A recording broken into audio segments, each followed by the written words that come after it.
Hi, I'm Jamie Poisson.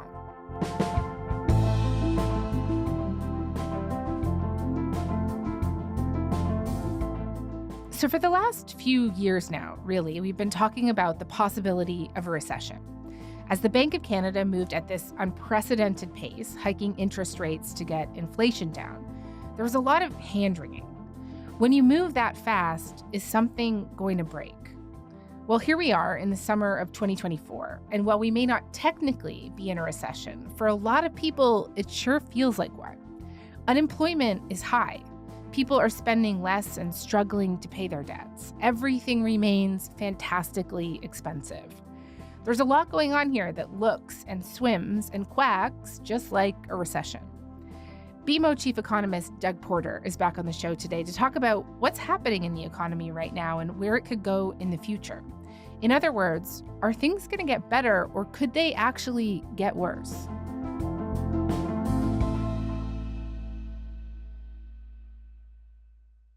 Doug Porter, thank you so much for coming back onto Front Burner. It's a pleasure to have you. Well, thank you for inviting me. So last week, the Bank of Canada moved for its second time in as many months to cut interest rates by 0.25 percentage point. The governor, Tiff Macklem, said that they are now putting more emphasis on, quote, downside risks. Downside risks are taking on increased weight in our monetary policy deliberations. We need growth to pick up so inflation does not fall too much, even as we work to get inflation down to the 2% target.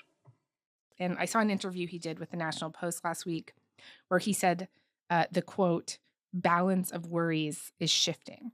So translate that for me. What does he mean when he says that, and how significant is it? So first of all, for us market watchers, this is actually a very big, important statement that he's made.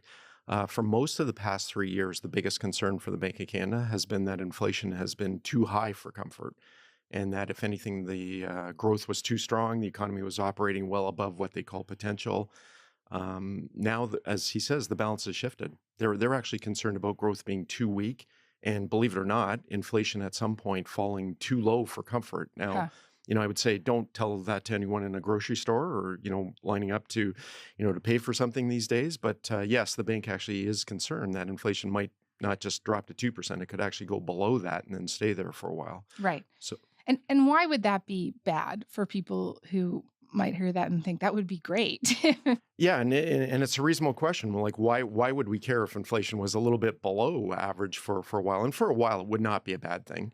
The concern is that we might get stuck there and that, once inflation starts moderating, it might actually get too low. Like it might even drop down to zero or negative. Mm-hmm. If we think way back to before the pandemic, we were actually in a situation where the bank and many central banks, not just here in Canada, were actually struggling to get inflation up to their 2% target.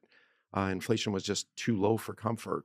And you may ask, well, why is that a bad thing? And the concern is that you could actually get into a situation of what they call deflation, where prices actually start to decline. And that is not a positive. That's the rut that Japan was stuck in for about 30 years. And they've only really just emerged from that recently. Right. So that's not quite as bad a situation as inflation, but it's a challenge as well. And that's something they want to avoid.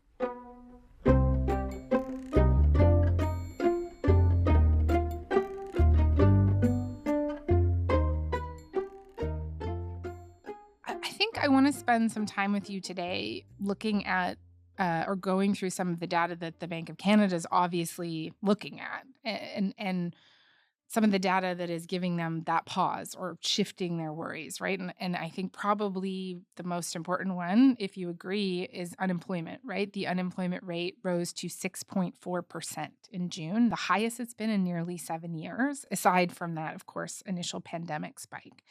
How does this labor market compare to other times where there's been a recession or an economic downturn? How concerned are you by that number, 6.4%? First of all, there's no doubt that it's the weakness that we've seen recently in the labor market that's really got the Bank of Canada concerned.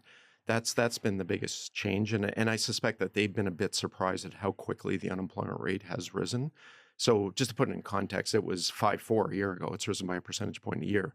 That's a pretty steep increase. But it's not comparable to what we've seen in recessions. If you think back to the early 1980s or even the early 1990s, which were really serious recessions, we saw the unemployment rate get up into double-digit territory. At one point, actually got up to 13% back in the early 1980s. 6.4% historically is not a particularly high unemployment rate, but the rate of change does matter, and clearly it is deteriorating. And it can snowball to some extent. In other words, once the unemployment rate starts rising, you get, some concern among the typical household that, hey, maybe my job isn't safe, and they might start to pull in their spending, and it can kind of cascade on itself, and weakness can beget weakness. So that's what they want to avoid at this point. The bank itself says that it takes 18 to 24 months for rate hikes to really be felt, right? And the last rate hike was just a year ago. So do you think that the unemployment rate will continue to rise? Do you think that that's an inevitable factor? I wouldn't say inevitable, but I do think it's likely, simply because we've still got very strong labor force growth. The population is still growing very quickly. The economy actually is still creating jobs. We're actually creating jobs at a reasonably good pace, but it just cannot keep up with the population growth we've seen. So I actually would not be surprised at all if the unemployment rate rises to around 7% by the end of the year. And who is it hurting the most? It's interesting. The rise in the jobless rate, usually during a recession, what you see is a lot of layoffs. We're not really seeing that. Who it's hurting is basically new entrants to the labor force, whether it's young people or new immigrants who are really struggling to catch on and to find jobs. And, even when they do find jobs, they might not be of the highest quality or the best paying. But yeah, I think there's no doubt about it. It's essentially new entrants to the labor force. And I would imagine that this is particularly stressful for them because they don't have the same kind of safety nets that perhaps you and I have, like the fact that we've been paying into unemployment, or like they wouldn't have any of that, right? That's more than likely the case, that they wouldn't be eligible for employment insurance, for instance.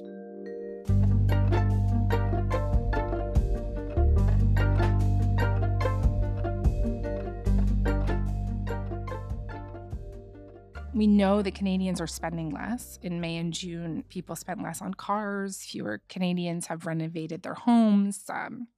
There was weak growth in food services. Of course, if people aren't employed, they aren't able to spend. But what else does this data say to you? So when the Bank of Canada first began to raise interest rates, the main goal of that was to take some steam out of the economy, and which would ultimately bring down inflation pressures. And I would say to some extent, this is almost textbook. The fact that consumer spending has cooled alongside the rise in interest rates over the past couple of years. And it's in many of the sectors exactly what you would expect, so-called discretionary items, things that you don't have to have today or you can put off for a year or 2 years. We are seeing a little bit of a cooling in auto sales. We're seeing some cooling in things like clothing and furniture and appliance sales. And like I said, to some extent, that's textbook. What's interesting is consumer spending overall is not declining. It's the growth rate is slowing a lot. We're still seeing some modest gains if you look at it on where we were a year ago, but it's very modest. And again, it's not in the discretionary items. It's basically in things you have to buy. Right. Well, we know Canadians are highly indebted. Our household debt is the highest in the G7. And what do we know about how people are doing when it comes to paying their debts right now, be it credit cards, car payments, mortgages? I mean, these are things that I would assume they kind of have to pay, right? It's not like going to a restaurant. And I would say actually the surprise has been how well households have managed to handle it. I'm not saying it's easy, but if you look at, say, things like consumer bankruptcies, insolvencies, delinquency on debt payments, it's certainly deteriorated over the last year, not surprisingly, but nothing close to abnormal levels. For instance, if we looked at consumer insolvencies, we're essentially back to where we were before the pandemic began, which it wasn't a great place to be, but it wasn't bad. Canadians are managing. It's been a struggle, but I think part of it has been explained by the fact that people haven't lost their jobs to a great extent, and also they put aside a lot of savings during the pandemic. Even now, the savings rate is higher than it was before the pandemic, and to me, that says that people were preparing for the higher mortgage rates they might have to face, or their higher debt service costs. Talking about those higher mortgage rates, we know obviously that an enormous chunk of our debt is tied up in our households, is tied up in our mortgages. This year and next year, so many people are going to renew mortgages that they got at really low prices in and around 2021. It's about half of all mortgages. I understand, more than 2 million people. So when they renew at higher rates, which will be more expensive, What do you think is going to happen? Do you think people have prepared enough, or do you think the last couple of years has diminished their savings so much that they're not going to know it hit them? So I think there's a whole spectrum of possibilities here, and different experiences out there. I do suspect that a lot of people are prepared for it. I mean, they've known this is coming for a couple of years now. They've had lots of time to prepare. I suppose the good news is the Bank of Canada is likely to cut interest rates further. I think interest rates will be a bit lower a year from now. That's going to give them a little bit more flexibility, a little bit more choice. But almost anybody who took a mortgage out in 2020 or 2021 is going to be faced with higher payments. Yeah. Do you think a lot higher, or define higher payments for me? So at one point, you could get a 5-year mortgage for less than 2% and at the depths. And, of course, now we're looking at least a couple points above that. The principal will have been worked down. Like I said, there are different options they can take. They can lock in for 1 to 2 years and then hope that rates come down even more and, just tide over for that period of time. I think for most people, it will be a struggle, but it will be manageable. Of course, there's going to be some who, will be in a very difficult situation, but I suspect that will be the minority. I think it's more a case of they're going to have to rein in spending in other areas just to get through it until interest rates come down a little bit more.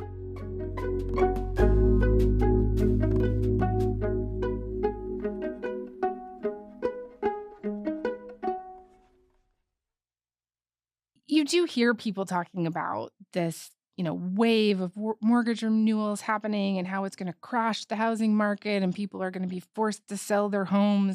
Well, could you imagine having to pay off your mortgage for the rest of your life? The potential for things to go wrong is greater than it ever has been. Canada's banking watchdog is warning homeowners they may be in for a payment shock if they have to renew their mortgages in the next couple of years. It sounds to me like you think that those analyses are like maybe a little bit overblown or histrionic. I think they are. For sure, there will be some people who got in over their heads who'll have no choice but to sell. But I suspect what they'll find is that the market, the housing market is really not that wildly different than what it was back in 20 and 21. Now, after we've been through, a serious blow off and then a come down in prices in the last couple of years. I suspect that we're not going to see, for instance, a crash in the housing market. I just don't buy into that view. There's just so much underlying demand from the very strong population growth, from the very tight rental market. I just don't see a situation where the housing market would really crack in a serious way. What about the rental market? So we've seen rents go up exponentially in the last couple of years, largely because people are on passing their mortgage costs to renters. I guess it's really an excellent case of trickle-down economics working. But what do you think is gonna happen there? First of all, I would say they were only able to pass on those rental increases because the market was incredibly tight, because the vacancy rate was at levels that we haven't seen in much of the country in decades. And in some cases, we've never seen such a tight rental market in many cities. And, again, I would tie that back to very strong population growth is what really tightened the rental market to such a degree. With more people than ever before and millions on the way in the years ahead, Canada is growing faster than comparable countries. The population now 40 million. And counting. Canada grew by 1.5 million people. It's the biggest jump, as you say, in all the G7 countries. A growth rate now for the country of 2.9%. And we haven't seen it be higher in Canada since 1957 when it was 3.3%. I'm not sure I can offer really soothing words on the rental market. It's still incredibly tight. Even with a cool down in population, you've got such a fundamental mismatch between supply and demand on that front that I'm not sure that there's a lot of relief on coming on the rental side. We have seen some indications that the rent growth may have peaked and the pace of the rental increases might start coming off a little bit, but that's not equal to a decline in rent. So I still think it's going to be a really tough market. And in terms of the overall broader inflation picture, I do think that this is going to be one thorn in our side, the fact that rents are still going to be pretty sticky. Mm-hmm. And continue, I think, to add into inflation.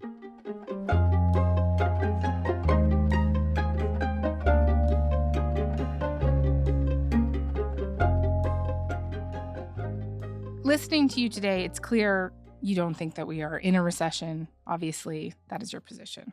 It is. There's no question that the economy's been struggling, but I don't think it quite rises to the level of what we would call a recession. But you do hear people make the argument that we are in a kind of recession because population growth has essentially masked or hidden this recession that we're in. And I wonder if you could flesh out that argument for me and then tell me why or why not you agree with it.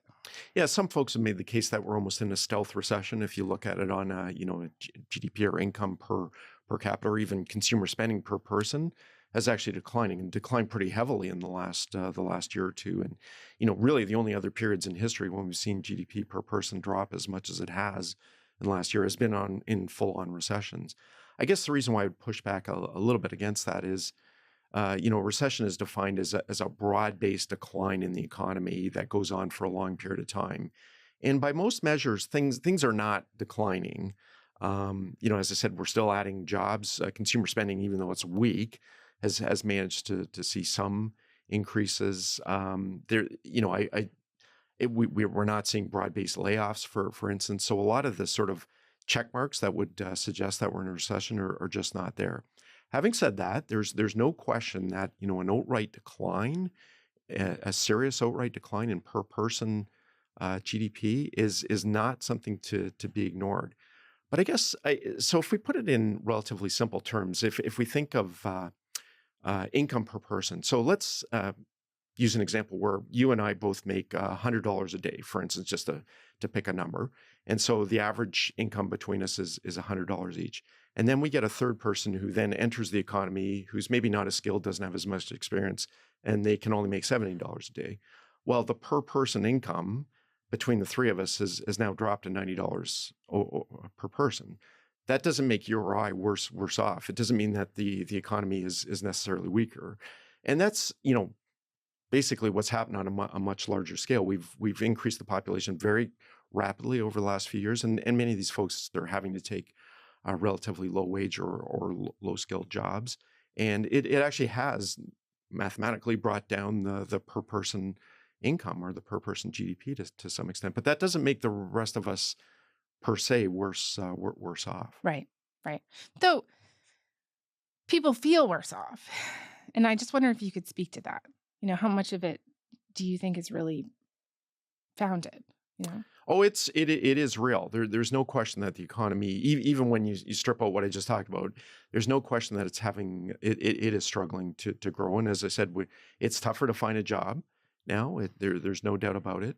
And frankly, some of this is exactly what the Bank of Canada ordered up by raising interest rates as much as they did. Mm-hmm. They knew they were going to have to find this very narrow path that led to a pretty serious slowdown in the economy without quite tipping us into recession to bring down inflation. I'd say to this point, they've mostly managed to walk that tightrope. If we go back to the very first question, though, what they're concerned about is causing too much weakness and actually tipping us into a recession. That's something they want to avoid. They don't want to knock us into a needless downturn, and that's one of the reasons why they're pulling back now. And do you think that they've done it soon enough, or is there a scenario here in which they waited too long? There is definitely a scenario. This could play out, it could get much worse in the months to come. And if so, what could that look like? It definitely is a risk. And that's exactly why they are starting to cut interest rates and cutting them, I think, a little bit faster than some expected. And still, basically talking very dovishly, as we like to say. In other words, they're looking to cut rates, probably at the next meeting and then the one after. And I think some of this is they are worried that maybe they did wait a little bit too long. And just for a little bit of a longer view here, what do you think this is going to look like in several months from now, in 6 months from now, a year out, potentially? So most are pretty much convinced now that the Bank of Canada is likely to cut 2 more times before the end of the year. It's possible they might even do a little bit more than that, but I'm on board with 2 more quarter-point rate cuts before the end of the year. And then I don't think it stops there. I think they'll probably slow down the pace of rate cuts in 2025, assuming the economy doesn't weaken a whole lot further. And if you think of their overnight interest rate as being 4.5% now, We see it getting down to 3% by the end of next year, and then I think they'll probably stay around that level. So we're not going to go back to the really low interest rates that we saw before and during the pandemic, but we do think we're going to be a fair bit lower than today's levels. Okay. Doug Porter, thank you very much. Thanks for having me.